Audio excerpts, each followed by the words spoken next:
गीता जयंती। सम्मान्य बंधुजनों, आज गीता जयंती का पावन दिवस है। ये धूमधाम से मनाया जाता है। आइए इसके विषय में, गीता जयंती के विषय में कुछ वार्ता आरंभ करें। गीता जयंती मार्गशीर्ष शुक्ला एकादशी वह रमणीय दिवस है जिस दिन संसार को गीता जैसा अनुपम ग्रंथ प्राप्त हो सका। यह बात भारतीय संस्कृति के पुजारियों के लिए कम महत्व की नहीं है। क्या स्वदेशी और क्या विदेशी, सभी विद्वान इस अनुपम ग्रंथ पर मुग्ध हैं। और आनंद की बात तो यह है कि ये सबके लिए समान रूप से प्रिय हुई है। ब्रह्मवादियों में ने इसमें ब्रह्म के महत्ता के दर्शन किए। ज्ञानियों ने ज्ञान के महत्व को गीता में ओत पाया। कर्म भोगियों के अनुसार गीता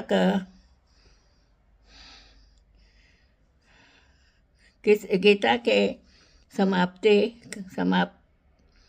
कर्म योग पर ही है, जबकि भक्ति पक्ष वालों के दृष्टिकोण से देखने पर गीता में सिवाय भक्ति के अन्य कुछ मिलता ही नहीं। अधिक समय विश्व के संपूर्ण साहित्य में गीता ही द्वितीय औषधि है। गीता के उपनिषद रूपी गौओं से धुआ हुआ दूध वह अमृत तुल्य है जो मधुर और पुष्टिकारक है। गीता में हम युद्धासु का स्वर सुनते हैं। श्री कृष्ण धर्म को भी उसी प्रकार आक्रामक होते हुए देखना चाहते हैं जिस प्रकार के अधर्म आवश्यक होता है। वहाँ समाज को बलपूर्वक अपने शिकंजे में लाना चाहता है। वह धर्म स्वभाव से आक्रामक नहीं हो सकता। धर्म के पक्षधर भले मानस हुआ करते हैं जो अपने जीवन में धर्माचरण से सठता का व्यवहार भी पसंद करते हैं। उनकी दृष्टि में दुर्योधन और भीष्म पितामह आदि में दृष्टिया अंतर नहीं है। इसलिए अर्जुन को तो युद्ध करने के लिए प्रेरित कर दिया जाता है।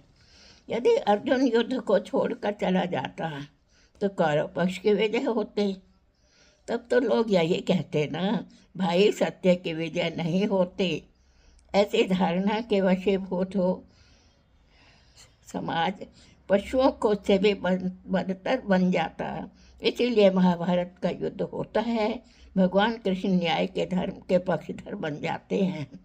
यह सत्य है कि यदि श्री कृष्ण ने अर्जुन को युद्ध से प्रेरित नहीं किया तो युद्ध ही नहीं होता, नरसंहार भी नहीं होता। प्रश्न उठता है, धर्म बचता है या नहीं।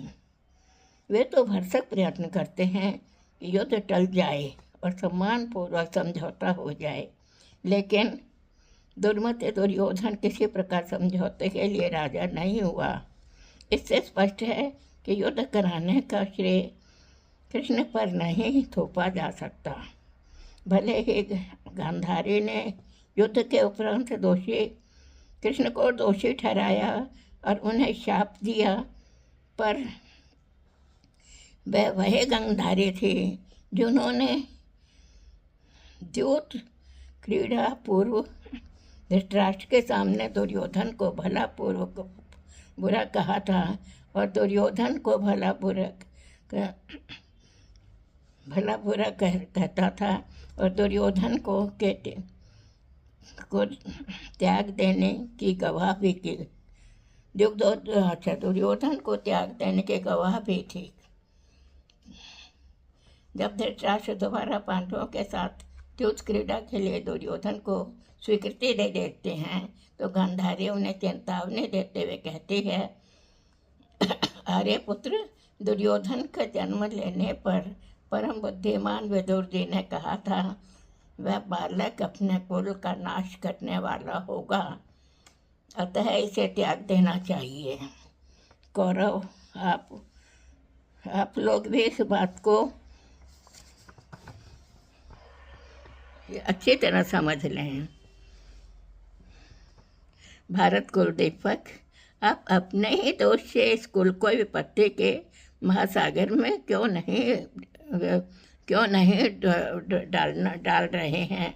इस कुल के भयंकर विनाश में स्वयं कारण मत बनिए। बुझी हुई वैर की आग को फिर कौन भड़काएगा। सुनते के शांति परायण पुत्रों को फिर कुपित करने का सीख कौन देगा। अजमेर कुल के रत्न, आप सब कुछ जानते हैं और याद भी रखते हैं, तो भी मैं पुनः आपको स्मरण दिलाती रहूँगी। राजन, जिसकी बुद्धि खोटी है उसे शास्त्र भी भला पूरा कुछ नहीं सिखा सकता है। मंदबुद्धि बालक वृद्धों और विवेकशील किसी प्रकार नहीं हो सकता। आपके पुत्र आपके ही नियंत्रण में रहें, ऐसी चेष्टा की जाए। ऐसा न हो कि वे सभी मर्यादा त्याग कर प्राणों से हाथ धो बैठें और आपको इस बुढ़ापे में छोड़कर चल बसें।